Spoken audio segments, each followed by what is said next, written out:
Welcome to another episode of The Brand Called You, a vodcast and podcast show that brings you leadership lessons, knowledge, experience, and wisdom from thousands of successful individuals from around the world. I'm your host, Ashutosh Garg, and today I'm privileged to welcome a very, very accomplished professional from the world of academics, a best-selling author from London, UK, Professor John W. Mullins. John, welcome to the show. Ashutosh, great to be with you. Thank you. Thank you. John is an associate professor at the London Business School. He's an author, and all of you know I'm very, very partial to authors. He's an author of a book titled Break the Rules, and we'll talk about the book. But he's also an author of another 5 books. His latest book is Break the Rules, the 6 counter-conventional mindsets of entrepreneurs that can help anyone change the world. So, John, before we start talking about your book, tell me about your own journey in brief. Well, Ashutosh, I was reflecting a couple of years ago on the 50-some case studies I'd written about entrepreneurs and their companies over my last 20 years or so at LBS, and I was thinking about the need we have in the world for the world to become a more entrepreneurial place. You know, it is entrepreneurs leading fast-growing companies who, as you know, create virtually all of the world's net new jobs. And it's entrepreneurs who hold the potential to solve many of the world's biggest problems. I think of Elon Musk, for example, and what he's done with Tesla. And I said to myself, you know, there was a bunch of research when I went from the retailing world, where I worked originally in my first career, to academia, that was about trying to find the differences between successful ordinary business people and entrepreneurs. And all that research ended up with, we can't find any differences. And yet I know, and you probably know, that there really are differences. And I tried to figure out, well, you know, can I figure out what those differences are? And as I reviewed my body of work, I said, I think I've found what those differences are. It's in their mindsets. And that became the book. Wow. Fantastic.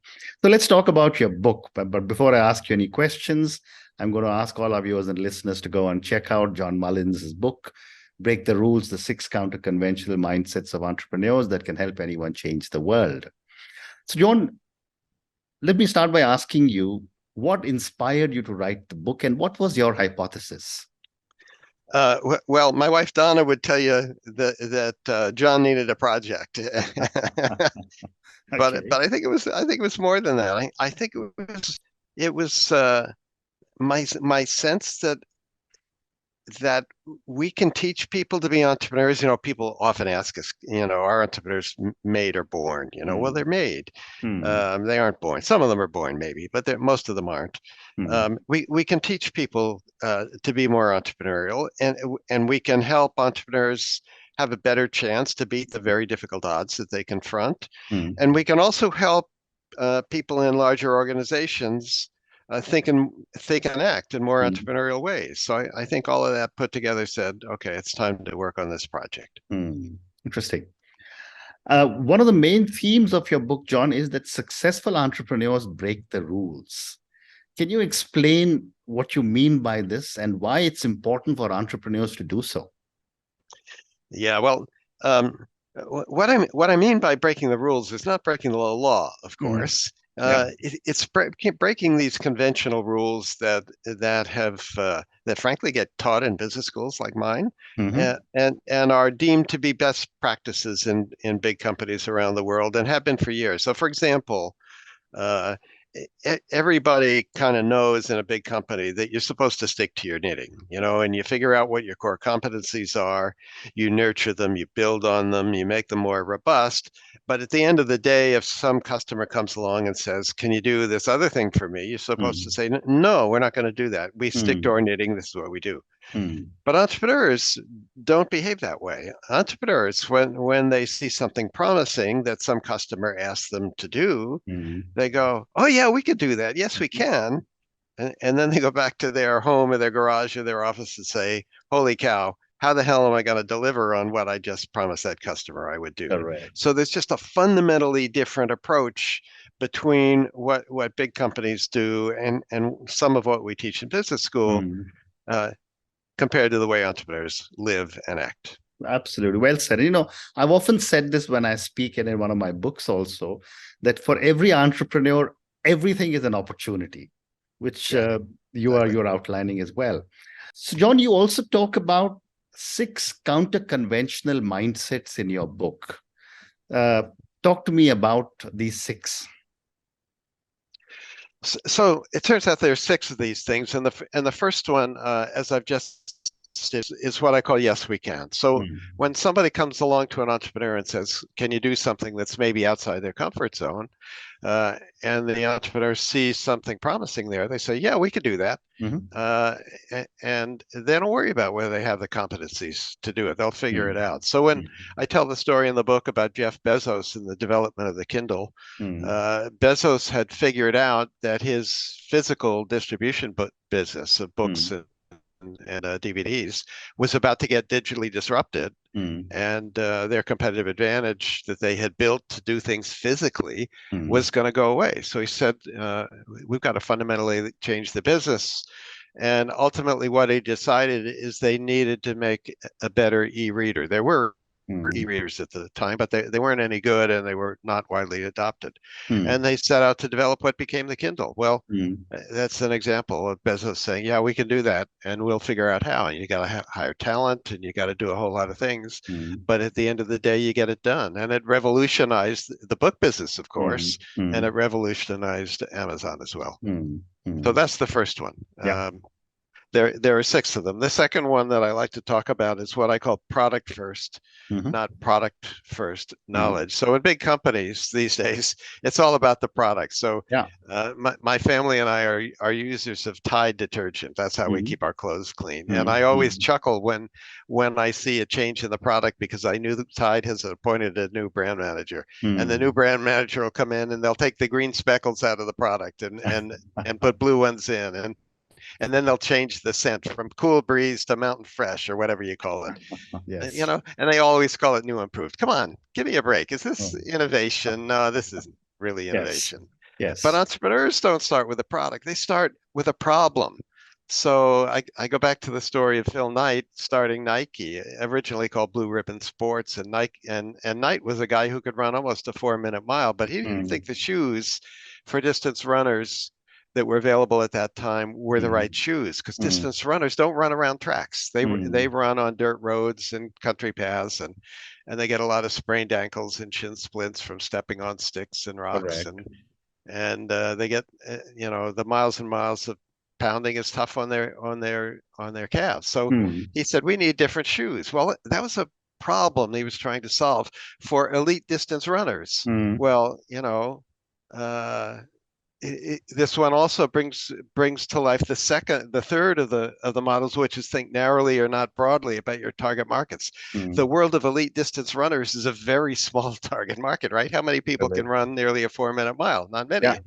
But once you build a platform and you figured out how to design shoes with athletes' help, you figured out how to get them sourced in Asia and made affordably, you figured out how to get athletes to endorse your shoes, then you're well positioned to move along. And then, John McEnroe took him into tennis, and Michael Jordan took him into basketball, and so on. They're the leader today. But it's that mindset at the beginning think about customer problems, not products, and think about very, very narrow target markets that you can become the expert in, and you can solve their problem like nobody else can. So that's the first 3. There are 3 more, and I can go through all the other 3 if you like. Why don't you? So the fourth one is what I call ask for the cash and ride the float. And I think Elon Musk is the poster child for asking for the cash. So everybody knows, I think today, that Musk and his team have pretty much single-handedly made electric vehicles relevant around the world. Yes, Absolutely. There were EVs before, but they weren't very relevant. Today they are. And very interestingly, when Musk joined the business, he said, well, I understand the plan here, which was to build a really fancy sports car, not too many of them, make some money on that, build a simpler car, make some money on that, and eventually get down to a mass market car. Well, they said, let's go see if we can sell some cars. So they did a little roadshow in California, to which they invited people with 3 attributes. Number 1, they were environmentally conscious. Number two, they liked fast cars. And number three, they were wealthy. And they said, we'd like you to buy a Tesla Roadster. We're going to make 100 of them.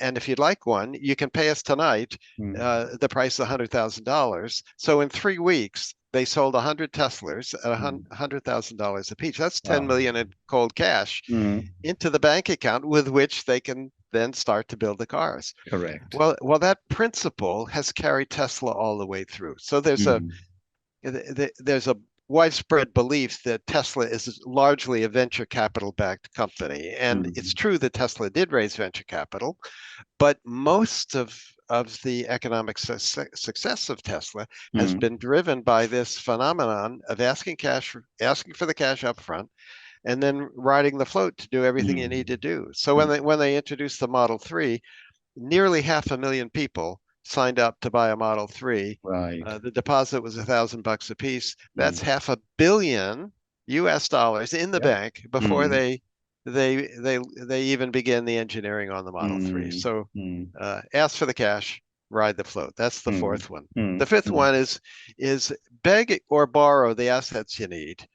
Don't invest in them. In B schools, we teach in Finance 101 that what you have to do if you want to do something new is you have to figure out what the investment's going to be to build a prototype or get the research done or whatever that is.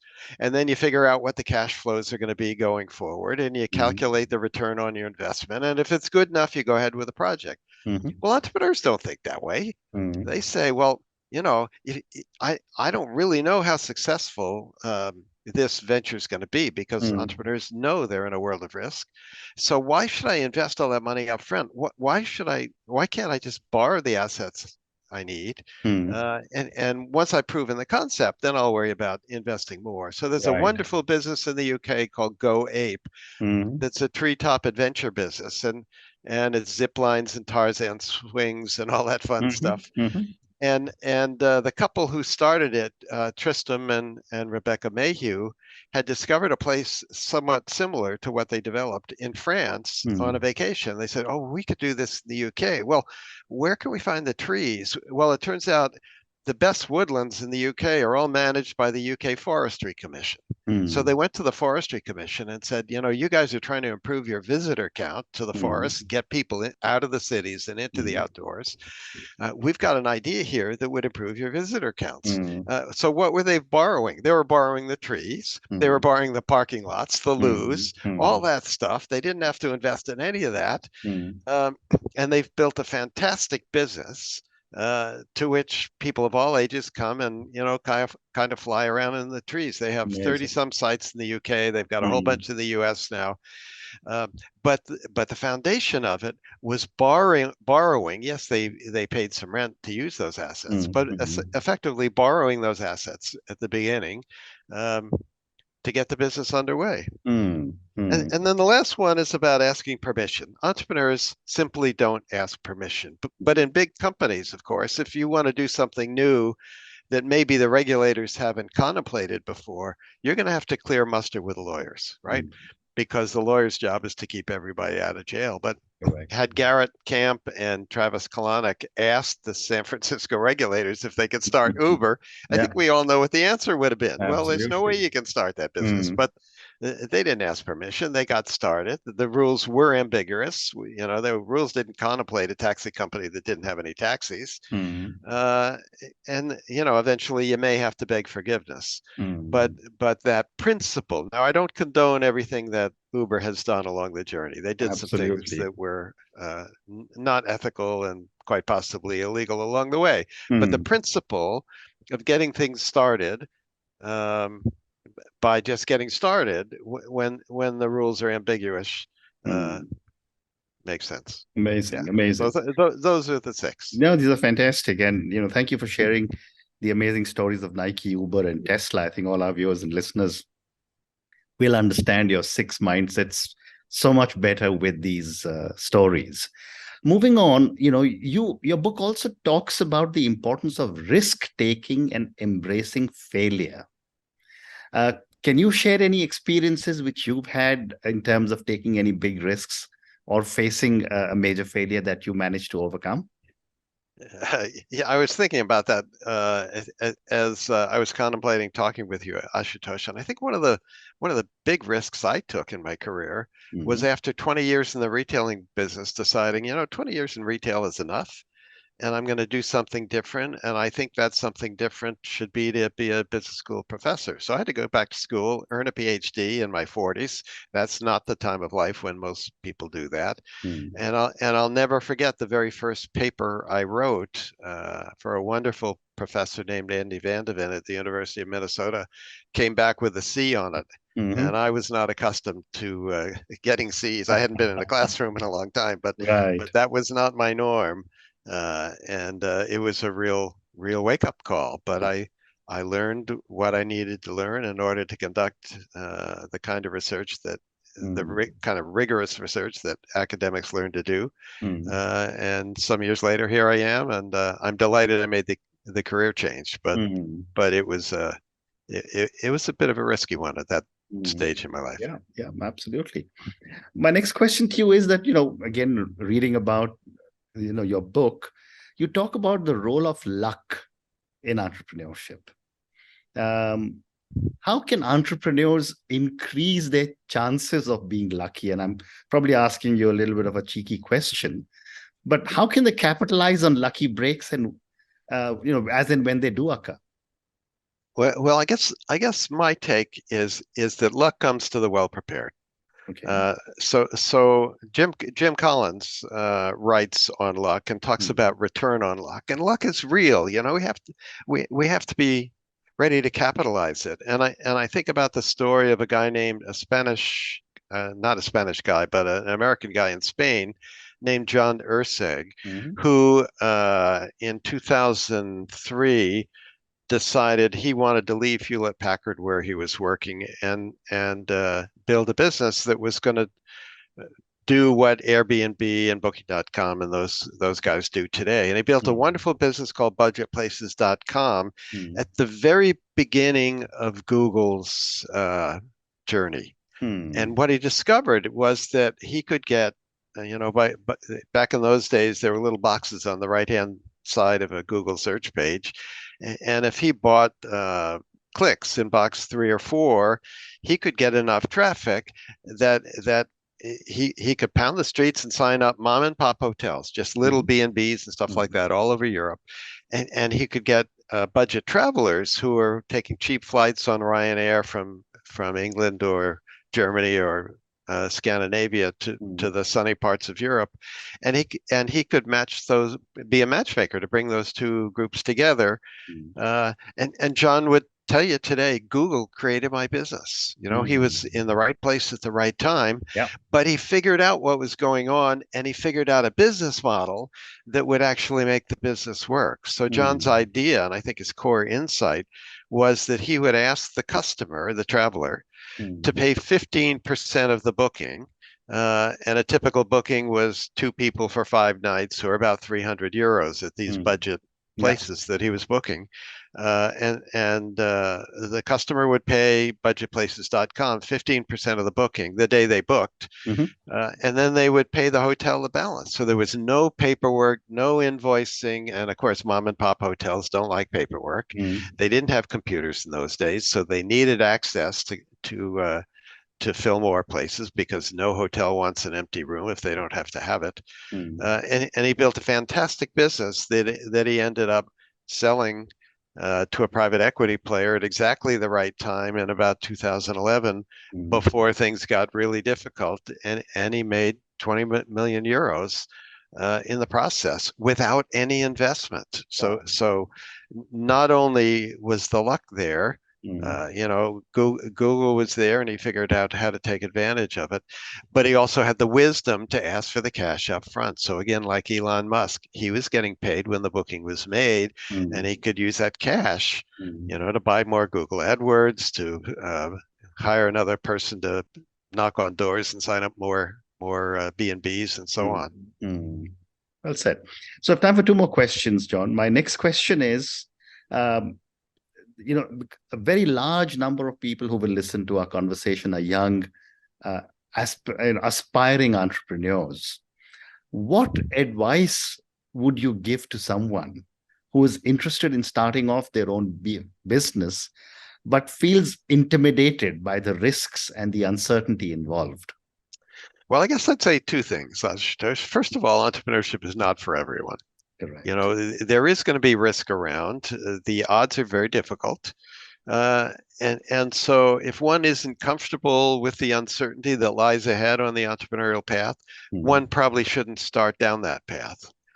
But on the other hand, if you see a problem in the world that you think you could solve, Elon Musk, making electric cars relevant, Michael Dell, 19 years old in his dorm room at the University of Texas, making it easy for small businesses to buy a personal computer back when they were pretty newfangled things. If you see a problem that you think you can solve for some very narrow target market, go ahead and do it. And once you build a platform there, then you're going to learn some things that are going to help you take that business to the next step. And whether that turns out to be a lifestyle business or one that shoots for the moon, doesn't matter.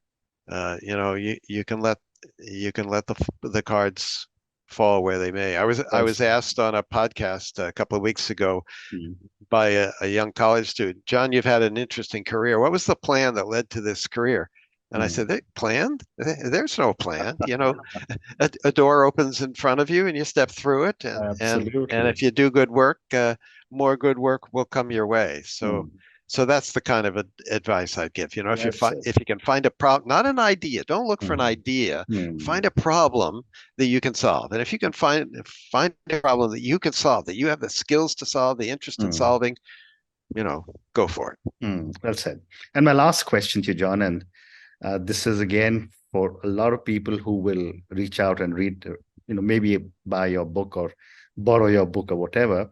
What do you want people who are going to read your book to take away from the book?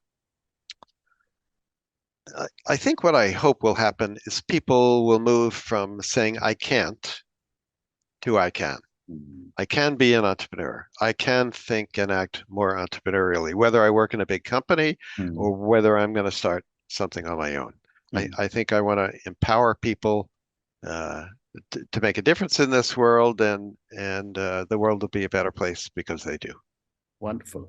And on that note, John, thank you for speaking to me about your book. I mean, there are so many different aspects of your book that you have brought out today, starting with your 6 counter-conventional mindsets, which are really laced with so many amazing stories. And I think stories is so important in any kind of book. Thank you for talking to me about so many different aspects of entrepreneurship, some interesting lessons for startups, and some very, very powerful takeaways. Thank you for speaking to me, and good luck to you. Thank you, Ashutosh. It's been a great conversation. Thank you. Thank you for listening to the Brand Called You videocast and podcast, a platform that brings you knowledge, experience, and wisdom of hundreds of successful individuals from around the world. Do visit our website www.tbcy.in to watch and listen to the stories of many more individuals. You can also follow us on YouTube, Facebook, Instagram, and Twitter. Just search for The Brand Called You.